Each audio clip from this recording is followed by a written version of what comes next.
Ribuan pelayan memenuhi ruas Jalan Dr. M. Isa Palembang untuk mengantar jenazah Al-Habib Mahdi bin Muhammad Syahab ke peristasan terakhirnya di pemakaman Gubah Habib bin Sheikh bin Syahab atau dikenal dengan Gubah Duku.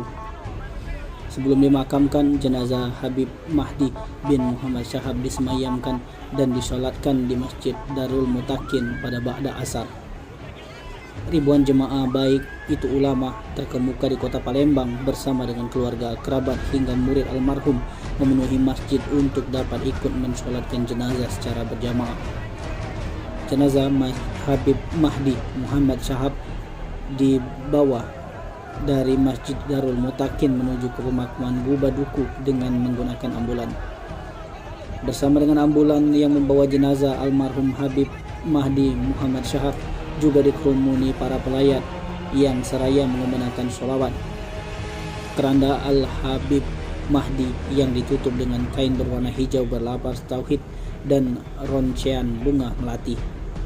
Tidak sedikit juga pelayat yang sudah lebih dahulu berada di gerbang masuk Gubah Duku menanti kedatangan keranda almarhum Habib Mahdi. Dari Sumsel TV melaporkan.